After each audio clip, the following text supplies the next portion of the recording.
Hello everyone, welcome to our YouTube channel Gavya vlogs in Kannada. ಎಲ್ಲರೂ ಹೇಗಿದ್ದೀರಾ? ನಾನಂತೂ ತುಂಬ ಚೆನ್ನಾಗಿದ್ದೀನಿ. ಐ ಹೋಪ್ ನೀವೆಲ್ಲ ಕೂಡ ತುಂಬ ಚೆನ್ನಾಗಿದ್ದೀರಾ ಅಂತ ಅಂದ್ಕೊಂಡಿದ್ದೀನಿ.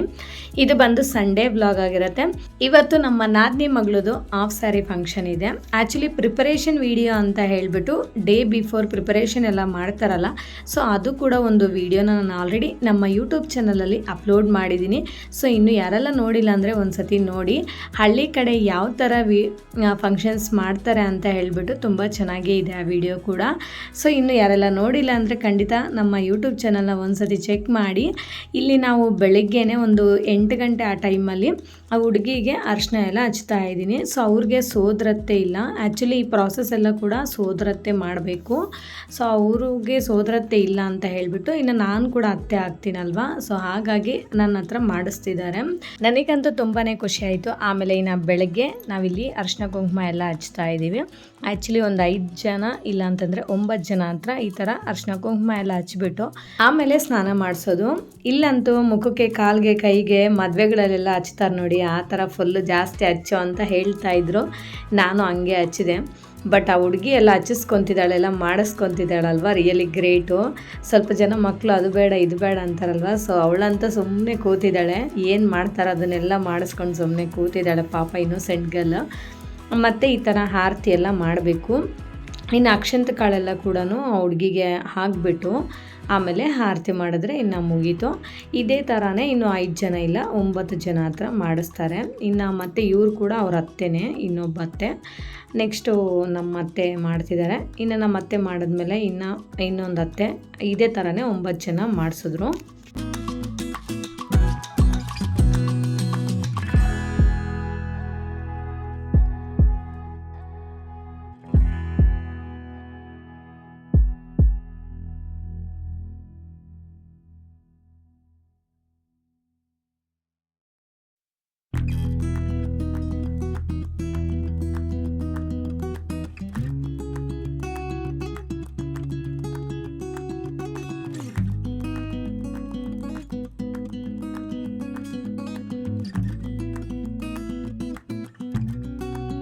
ಇವಾಗ ಹುಡುಗಿನ ರೆಡಿ ಮಾಡಿಸ್ಕೊಂಡು ಕರ್ಕೊಂಡೋಗಿ ಕೂರಿಸೋದು. ಇನ್ನು ಫಂಕ್ಷನ್ ಅಂತೂ ಸ್ಟಾರ್ಟ್ ಆಗುತ್ತೆ. ಇವಾಗ ನನ್ನ ಮಗಳು ಮತ್ತು ನಮ್ಮ ನಾದಿನಿ ಮಗಳು ಇಬ್ಬರು ಕೂತ್ಕೊಂಡು ಮಾತಾಡ್ತಿದ್ದಾರೆ. ಪಾಪ ಚಿಕ್ಕ ಮಕ್ಕಳಲ್ಲ, ಸೊ ಏನು ಮಾಡ್ತಿದ್ದಾರೆ ಅಂತ ಹೇಳಿ ಗೊತ್ತಿಲ್ಲದಿರೋ ವಯಸ್ಸು. ಆಮೇಲೆ ಇವಾಗೆಲ್ಲ ಕೂಡ ಮೆಚೂರ್ಡ್ ಎಲ್ಲ ತುಂಬ ಬೇಗನೆ ಹಾಕ್ತಿದ್ದಾರೆ. ಬಿಕಾಸ್ ಈ ಮೆಡಿಷನ್ಸು, ಕೆಮಿಕಲ್ಸು ಇದೆ ಮ್ಯಾಕ್ಸಿಮಮ್ ನಾವು ತಿನ್ನೋದ್ರಲ್ಲಿ ಎಲ್ಲದರಲ್ಲಿ ಅದೇ ಥರ ಇರೋದ್ರಿಂದ ಸ್ವಲ್ಪ ಮೆಚೂರ್ಡ್ ಕೂಡ ಬೇಗನೆ ಹಾಕ್ತಿದ್ದಾರೆ. ನೆಕ್ಸ್ಟ್ ಇಲ್ಲಿ ನಾನು ದೀಪ ಎಲ್ಲ ಹಚ್ಚಿಬಿಟ್ಟು ಆಮೇಲೆ ಇನ್ನು ನಾವು ತಂದಿರೋ ಐಟಮ್ಸ್ ಎಲ್ಲ ಕೂಡ ಎಲ್ಲ ಅರೇಂಜ್ ಮಾಡಿದ್ದೀವಿ.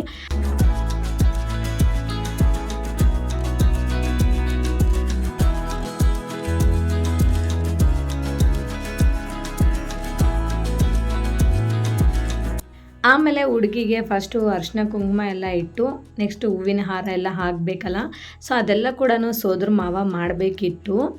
ಬಟ್ ನಮ್ಮ ಹಸ್ಬೆಂಡು ಸ್ವಲ್ಪ ಬ್ಯುಸಿ ಇರೋದ್ರಿಂದ ಅವ್ರು ಕೂಡ ಈ ಫಂಕ್ಷನ್ಗೆ ಅಟೆಂಡ್ ಆಗೋಕ್ಕೆ ಆಗಿಲ್ಲ.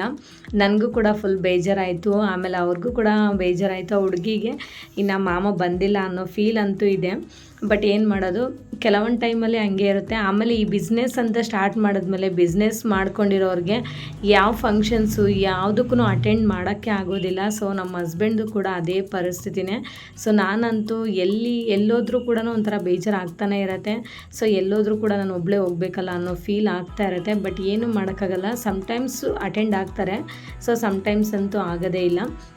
ಇನ್ನು ಅವ್ರು ಮಾಡಬೇಕಾಗಿರೋ ಕೆಲಸ ಎಲ್ಲ ನಾನೇ ಮಾಡ್ತಾ ಇದ್ದೀನಿ. ಇಲ್ಲಿ ಅರಿಶಿನ ಕುಂಕುಮ ಎಲ್ಲ ಇಟ್ಟು ಇನ್ನು ಹುಡುಗಿಗೆಲ್ಲ ಹೂವಿನ ಹಾರ ಹಾಕಿದ್ವಿ.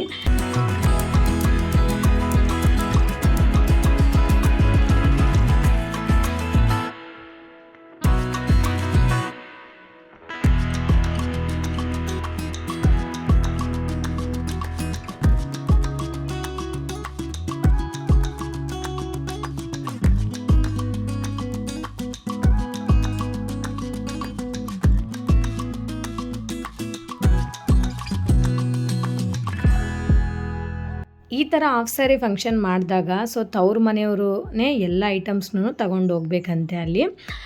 ಸೊ ಇದು ನನಗೂ ಕೂಡ ಗೊತ್ತಿರಲಿಲ್ಲ. ಇನ್ನು ನಮ್ಮ ಅತ್ತೆ ಎಲ್ಲ ಕೂಡ ನೀಟಾಗಿ ಅರೇಂಜ್ ಮಾಡಿಕೊಂಡು ತೊಗೊಂಡು ಬಂದಿದ್ವಿ. ಇನ್ನು ಅದನ್ನೆಲ್ಲ ಕೂಡ ಅಲ್ಲ ಇಟ್ಟೆ ಇನ್ನು ಹುಡುಗಿಗೆ ಎಲ್ಲ ಮುಟ್ಟಿಸ್ತಾ ಇದ್ದೀವಿ ಅದನ್ನು ಒಂದೊಂದು ಐಟಮ್ನ. ನೆಕ್ಸ್ಟ್ ಆಮೇಲೆ ಇನ್ನು ನಾವು ಗಿಫ್ಟಾಗಿ ಒಂದು ಗೋಲ್ಡ್ ಚೈನ್ನ ಮಾಡಿಸ್ಕೊಟ್ಟಿದ್ವಿ. ಸೊ ಆ ಗೋಲ್ಡ್ ಚೈನ್ ಕೂಡ ಇನ್ನು ಆ ಹುಡುಗಿಗೆ ಹಾಕಿದ್ದಾಯಿತು. ಆ್ಯಕ್ಚುಲಿ ನಮ್ಮ ಹಸ್ಬೆಂಡೇ ಗೋಲ್ಡ್ ಚೈನ್ ಸೆಲೆಕ್ಷನ್ ಮಾಡಿದ್ದು, ತುಂಬ ಚೆನ್ನಾಗಿತ್ತು ಸೆಲೆಕ್ಷನ್ ಕೂಡ. ನೆಕ್ಸ್ಟು ಆ್ಯಕ್ಚುಲಿ ಅವರೇ ಹಾಕಬೇಕಿತ್ತು, ಇನ್ನು ಅವ್ರು ಬಂದಿಲ್ವಲ್ಲ, ಹಾಗಾಗಿ ಇನ್ನು ನಾನೇ ಚೈನ್ ಹಾಕ್ತಾ ಇದ್ದೀನಿ.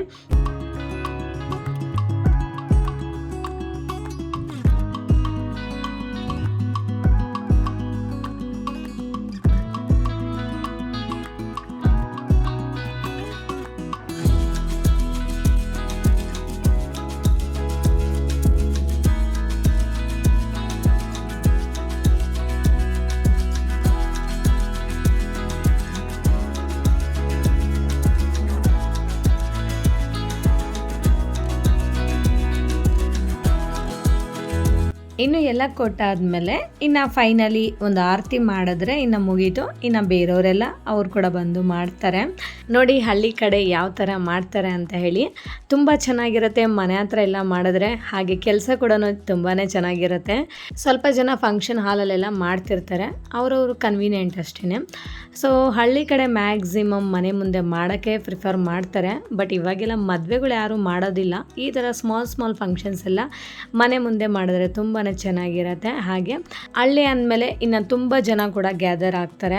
ಆಲ್ಮೋಸ್ಟ್ ಹಳ್ಳಿಯಲ್ಲಿ ಎಲ್ಲರೂ ಕೂಡ ಗೊತ್ತಿರೋರು ಇರ್ತಾರೆ. ಸೊ ಯಾರನ್ನೇ ಇನ್ವೈಟ್ ಮಾಡಿಲ್ಲ ಅಂದರೂ ಕೂಡ ಯಾಕೆ ಇನ್ವೈಟ್ ಮಾಡಿಲ್ಲ ಅಂತಲೂ ಕೇಳ್ತಿರ್ತಾರಲ್ವ. ಸೊ ಹಾಗೆ ತುಂಬ ಜನನೂ ಕೂಡ ಗ್ಯಾದರ್ ಆಗ್ಬೋದು ಮನೆ ಮುಂದೆ ಮಾಡೋದ್ರಿಂದ. ಸೊ ಹಳ್ಳಿಯಲ್ಲಿ ಈ ಥರನೂ ಇಷ್ಟಪಡ್ತಾರಲ್ಲ. ಆ್ಯಂಡ್ ತುಂಬ ಜನನೇ ಬಂದಿದ್ದರು. ಸೊ ನಾವಿಲ್ಲಿ ಫಂಕ್ಷನ್ ಸ್ಟಾರ್ಟ್ ಆಗೋ ಅಷ್ಟರಲ್ಲೇ ಒಂದು 11 ಗಂಟೆ ಆಯಿತು.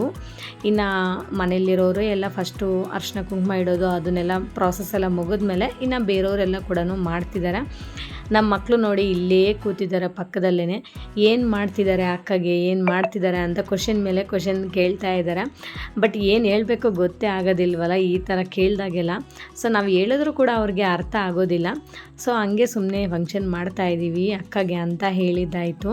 ಇವ್ರು ಬಂದು ನಮ್ಮ ದೊಡ್ಡ ನಾದ್ನಿ. ಸೊ ಆ್ಯಕ್ಚುಲಿ ಫಂಕ್ಷನ್ ಮಾಡ್ತಿರೋದು ಚಿಕ್ಕ ನಾದ್ನಿ ಮಗಳದು. ಇನ್ನು ಅವರು ಕೂಡ ಅರಿಶಿನ ಕುಂಕುಮ ಎಲ್ಲ ಇಟ್ಟು ಗಿಫ್ಟ್ ಎಲ್ಲ ಕೊಟ್ಟಿದ್ದಾಯಿತು.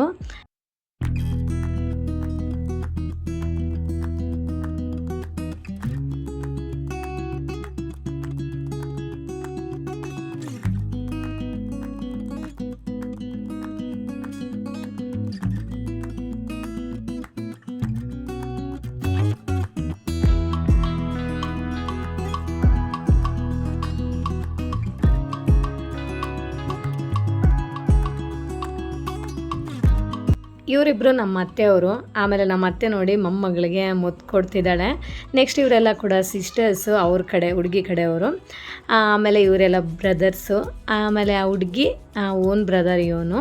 ಸೊ ಹಾಗೆ ಎಲ್ಲರೂ ಕೂಡ ಫೋಟೋಸ್ ವೀಡಿಯೋಸ್ ಎಲ್ಲ ತೊಗೊಂಡಿದ್ದಾಯಿತು. ಇನ್ನು ಮುಂದ್ಗಡೆ ಎಲ್ಲ ಐಟಮ್ಸ್ ಎಲ್ಲ ಎಷ್ಟೊಂದು ಇಟ್ಟಿರ್ತಾರಲ್ವ ತಿನ್ನಲಿಕ್ಕೆ. ಸೊ ಅದೆಲ್ಲ ಅಂತೂ ನಮ್ಮ ಮಕ್ಕಳು ಅದನ್ನು ಕೊಡು ಇದನ್ನು ಕೊಡು ಅಂತ ಕೇಳ್ತಾಯಿದ್ರು. ಹಾಗೆ ನಮ್ಮ ಗವ್ಯಾಗೆ ಏನೋ ಒಂದು ಸ್ವೀಟ್ ಕೊಟ್ಟೆ. ಸೊ ಡ್ರೈ ಫ್ರೂಟ್ಸ್ ಲಡ್ಡು ಒಂದು ಕೊಟ್ಟಿದ್ದೀನಿ, ಅದನ್ನು ಅವಳು ತಿಂದು ಇನ್ನು ಮಿಕ್ಕಿರೋದೆಲ್ಲ ನನಗೆ ತಿನ್ನಿಸ್ತಾ ಇದ್ದಾಳೆ. ಸೊ ಫೈನಲಿ ಇನ್ನು ಫಂಕ್ಷನ್ ಆಲ್ಮೋಸ್ಟ್ ಮುಗಿತಾ ಬಂತು. ಇನ್ನು ಅವಳಿಗೆ ಸಿಂಗಲ್ ಫೋಟೋಶೂಟ್ನ ಮಾಡಿಸ್ತಾ ಇದ್ವಿ.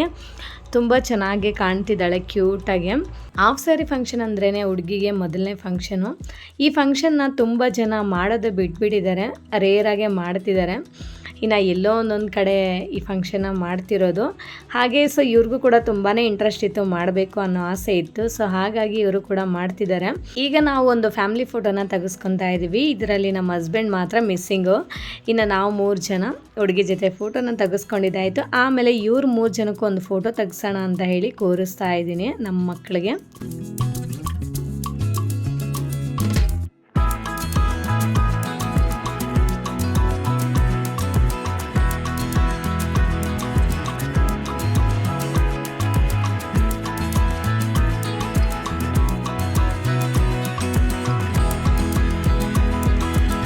ಅಡುಗೆ ಏನೆಲ್ಲ ಮಾಡಿದ್ದಾರೆ ಅಂತ ತೋರಿಸ್ತೀನಿ ಬನ್ನಿ. ಸ್ವೀಟಲ್ಲಿ ಬಂದುಬಿಟ್ಟು ಒಬ್ಬಟ್ಟು ಪಾಯಸ, ಆಮೇಲೆ ಬದನೆಕಾಯಿ ಕರಿ, ಕೋಸಂಬರಿ, ನೆಕ್ಸ್ಟು ಬಜ್ಜಿ ಮೆಣಸಿನ್ಕಾಯಿ, ವೈಟ್ ರೈಸ್ಗೆ ಬಂದು ಪಪ್ಪು ಸಾರು, ರಸಮ್ ಮಾಡಿದರು, ಇನ್ನು ಲಾಸ್ಟಲ್ಲಿ ಮಜ್ಜಿಗೆ. ರಿಯಲಿ ಟೇಸ್ಟ್ ಅಂತೂ ನೆಕ್ಸ್ಟ್ ಲೆವೆಲ್ ಇತ್ತು ಫ್ರೆಂಡ್ಸ್, ಅಷ್ಟು ಚೆನ್ನಾಗೇ ಮಾಡಿದ್ದು. ಅಡುಗೆ ಎಲ್ಲ ಕೂಡ ಆಂಧ್ರ ಸ್ಟೈಲಲ್ಲೇ ಮಾಡಿರೋದು. ಸೊ ಹಾಗಾಗಿ ಇನ್ನು ಆಂಧ್ರ ಸ್ಟೈಲಲ್ಲಿ ಅಡುಗೆ ಅಂದರೆ ತುಂಬಾ ಚೆನ್ನಾಗಿರುತ್ತಲ್ಲ. ನೆಕ್ಸ್ಟ್ ಇಲ್ಲೆಲ್ಲ ನೋಡಿ ಎಲ್ಲ ಫುಲ್ ಅವ್ರದ್ದೇ ಫ್ಯಾಮಿಲಿ ಫೋಟೋ ತೆಗೆಸ್ಕೊತಾ ಇದ್ದಾರೆ. ಎಷ್ಟೊಂದು ಜನ ಇದ್ದಾರಲ್ವ. ಸೊ ಈ ಥರ ಫ್ಯಾಮ್ಲಿ ಫೋಟೋದಲ್ಲಿ ಎಲ್ಲರೂ ಇದ್ದರೆ ಒಂಥರ ತುಂಬಾ ಖುಷಿ ಆಗುತ್ತೆ. ಸೊ ಯಾರಾದರೂ ಮಿಸ್ ಆದರೂ ಕೂಡ ಬೇಜಾರಾಗುತ್ತೆ. ಆ್ಯಂಡ್ ನೋಡಿ ಎಷ್ಟು ಚೆನ್ನಾಗಿ ಫ್ಯಾಮ್ಲಿ ಫೋಟೋ ತೆಗೆಸ್ಕೊಂಡ್ರು. ಆಮೇಲೆ ನಾವು ನಮ್ಮ ಕಡೆ ಬಂದಿರೋರೆಲ್ಲ ಕೂಡ ಒಂದು ಫೋಟೋನ ತೆಗೆಸ್ಕೊಂಡ್ವಿ. ಈಗ ನಾವಂತೂ ಊಟಕ್ಕೆ ಕೂತಿದ್ದೀವಿ. ಇನ್ನು ಹೊಟ್ಟೆ ತುಂಬ ಊಟ ಮಾಡಿದ್ವಿ. ಸೊ ಎಲ್ಲರೂ ಕೂಡ ಜಾಸ್ತಿ ಬಡಿಸ್ತಿದ್ದಾರೆ, ತಿನ್ನಿ ಅಂತ ಹೇಳಿ. ಇನ್ನು ನಮ್ಮವರೇ ಬಡಿಸ್ಬೇಕಾದ್ರೆ ಅದೊಂಥರ ಖುಷಿ ಅಲ್ವಾ. ಸೊ ತಿನ್ನಿ ಅಂತ ಬಲವಂತ ಮಾಡೋದು. ಸೊ ಹಾಗೆ ಹೊಟ್ಟೆ ತುಂಬ ಆರಾಮಾಗಿ ಊಟ ಮಾಡಿಬಿಟ್ಟು 1 ಅವರ್ ಹಾಗೆ ಚೆನ್ನಾಗಿ ನಿದ್ದೆ ಮಾಡಿದೆ. ಈ ವ್ಲಾಗ್ನಂತೂ ಇಲ್ಲಿಗೆ ಎಂಡ್ ಮಾಡ್ತಾ ಇದ್ದೀನಿ. ನೋಡಿದ್ರಲ್ಲ ಫ್ರೆಂಡ್ಸ್, ಹಳ್ಳಿ ಕಡೆ ಯಾವ ಥರ ಫಂಕ್ಷನ್ ಮಾಡ್ತಾರೆ ಅಂತ ಹೇಳಿ. ಸೊ ಈ ಫಂಕ್ಷನ್ ವಿಡಿಯೋ ನಿಮ್ಗೆ ಇಷ್ಟ ಆಗಿದರೆ ಖಂಡಿತ ಒಂದು ಲೈಕ್ ಮಾಡಿ. ಆ್ಯಂಡ್ ಇನ್ನು ಯಾರೆಲ್ಲ ಸಬ್ಸ್ಕ್ರೈಬ್ ಮಾಡದೆ ವೀಡಿಯೋಸ್ನ ನೋಡ್ತಿದ್ದಾರೋ ಪ್ಲೀಸ್ ಸಬ್ಸ್ಕ್ರೈಬ್ ಮಾಡಿಕೊಂಡು ನಾನು ಕೂಡ ಸಪೋರ್ಟ್ ಮಾಡಿ. Okay, thank you for watching. See you in the next vlog. Okay, bye, take care.